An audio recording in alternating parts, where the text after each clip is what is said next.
Bagaimana jika suatu hari nanti ayahmu mulai pikun dan terus merasa kebingungan? Dia tidak tahu tempat tinggalnya sendiri, lupa di mana dia menaruh barang-barangnya, bahkan dia mulai tidak mengenalmu. Saya yakin sesayang apapun kamu dengan ayahmu, ada suatu titik di mana kamu akan merasa frustasi, merasa jengkel sekaligus sedih, seperti mengurus bayi yang sudah tua. Tapi, apakah terbayang olehmu bagaimana sebenarnya keadaan pikiran orang yang pikun? Pernahkah terlintas olehmu bahwa orang yang pikun juga mengalami pengalaman yang menakutkan? Film The Father dengan jenius memotret kepikunan dari sudut pandang yang sama sekali berbeda, yaitu dari orang yang mengalaminya sendiri. Jujur, ini adalah salah satu film tersedih yang pernah dibuat.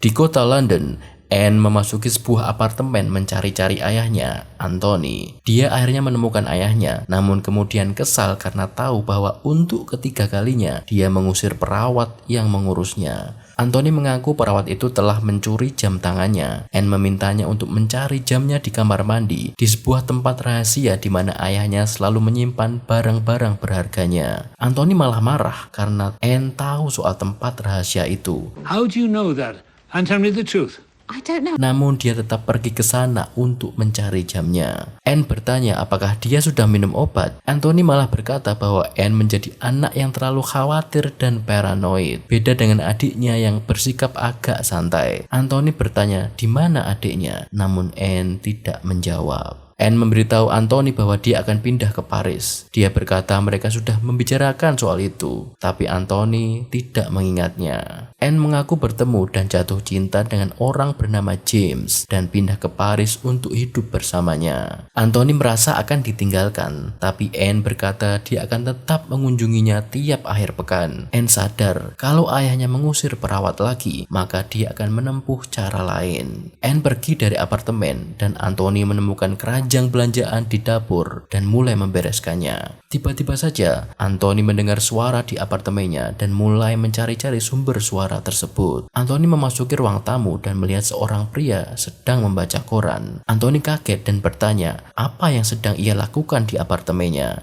Pria itu berkata namanya adalah Paul dan dia mengaku sebagai suami Anne selama 10 tahun dan apartemen itu adalah miliknya, bukan milik Anthony. I live here. You live here? Yes. Anthony berpikir dia sudah berpisah dengan Anne. Pria itu merasa terganggu dan menelpon Anne dan berkata ayahnya ingin bertemu dengannya. Anthony berkata dia tidak perlu perawat untuk mengurusnya dan dengan tegas tidak akan meninggalkan apartemennya. Pria itu menjelaskan bahwa tempat itu bukan apartemen Anthony. Dia berkata bahwa Anthony pindah bersama Anne setelah perawat terakhir mengundurkan diri. Tapi Anthony tidak mempercayainya. Anne akhirnya tiba di rumah. Namun wanita itu bukan Anne, seorang wanita yang berbeda. Anthony bertanya siapa wanita itu dan di mana anaknya Anne. Anne, where is she? I'm here.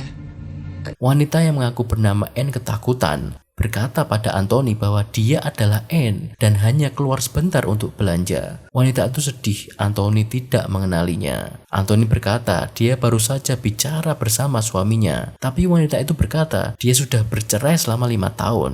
Anthony bersikeras, pria itu tadi ada di ruangan dan dia lantas mencarinya di apartemennya, namun tidak ia temukan. Anthony kemudian panik dan merasa sedih.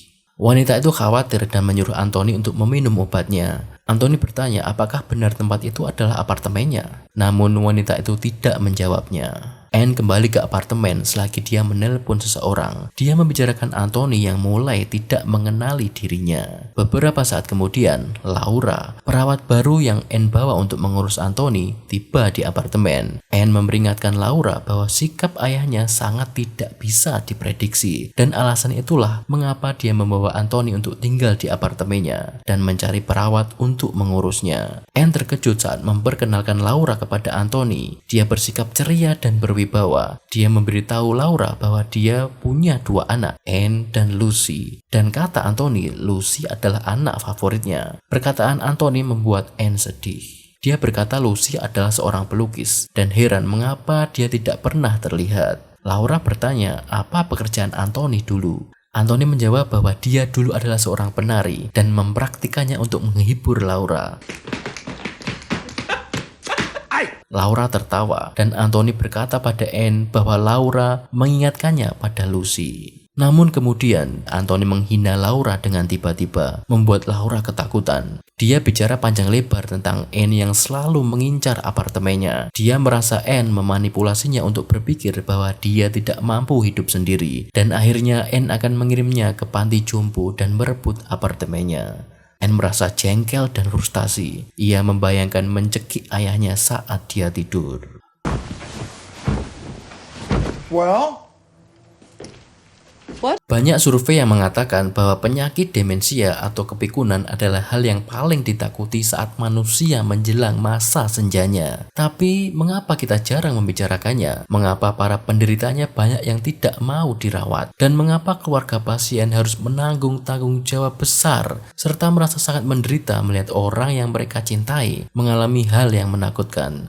Film debutan sutradara Florian Zeller ini mungkin tidak menjawab semua pertanyaan tersebut, tapi setidaknya membuka sisi lain tentang dunia demensia yang gelap dan penuh siksaan. Diadaptasi dari drama teater yang juga ditulis oleh Zeller, The Father bersetting utama di sebuah apartemen di London dan kebanyakan berisi dialog antara Anthony dan anaknya, Anne. Terlihat di awal film bahwa Anthony mengalami demensia dan Anne berjuang untuk membantu ayahnya. Meskipun sudah banyak film yang membahas tentang demensia seperti Amor, Away From Her, dan Still Alice, terbukti banyak sinias yang kesulitan untuk benar-benar memberikan kita insight tentang bagaimana rasanya hidup dalam kebingungan, kemarahan, dan ketakutan yang dialami oleh orang yang pikun. Saat semua film menceritakan demensia atau kepikunan dari sudut pandang orang yang merawatnya, The Father melakukan langkah radikal dengan menceritakannya dari sudut pandang penderitanya langsung. Melalui narasi yang cerdas dan setting yang di-framing sedemikian rupa, kita benar-benar merasa memasuki alam pikiran Anthony. Kita melihat apa yang dilihat Anthony dan tidak melihat apa yang tidak dilihat Anthony.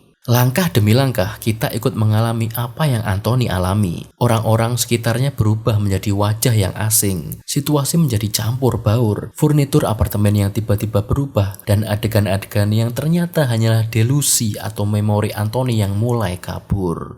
Anthony Hopkins yang memerankan Anthony dan Coleman yang memerankan Olivia menunjukkan penampilan terbaik mereka sebagai ayah dan anak yang berjuang saling memahami. Anthony sangat tidak bisa diprediksi, kadang menjengkelkan, kadang sangat berwibawa, kadang kebingungan, dan menjadi orang egois yang berpikir anaknya terlalu mengkhawatirkan dirinya. Memerankan tokoh Anthony merupakan sebuah penampilan yang memerlukan skill acting yang hebat, dan Hopkins memerankannya dengan sangat sempurna. Kita melihat atau ikut mengalami penderitaan seseorang yang perlahan-lahan terhapus oleh penyakitnya, dan betapa membingungkannya dan menakutkannya pengalaman tersebut. Zeller berhasil menempatkan kita pada posisi seseorang yang kehilangan kewarasannya, membuat The Father menjadi salah satu film tersedih yang pernah dibuat. Cerita yang sebenarnya sederhana dan tidak unik sama sekali. Namun fakta bahwa kita semua familiar dengan kondisi penyakitnya membuat film ini justru sangat dekat dan menakutkan. Namun seni adalah lensa yang tepat untuk memproses dan memahami sebuah pengalaman. Sepertinya The Father adalah sebuah film monumental untuk merepresentasikan demensia ke depan layar, dan mungkin mendorong kita untuk membicarakan topik ini lebih mendalam atau membuat kita lebih bersimpati pada penderitanya ataupun orang yang merawatnya. Saya merekomendasikan tonton film ini dengan narasi unik dan acting yang menawan.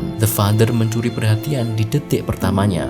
Mungkin bukan film yang mudah ditonton semua orang karena mengeksplorasi sisi kelam penyakit yang sangat mungkin kita derita. Tapi lebih dari itu, mungkin film ini bisa membuat kita lebih menghargai apa yang masih kita punya sebelum semuanya menghilang.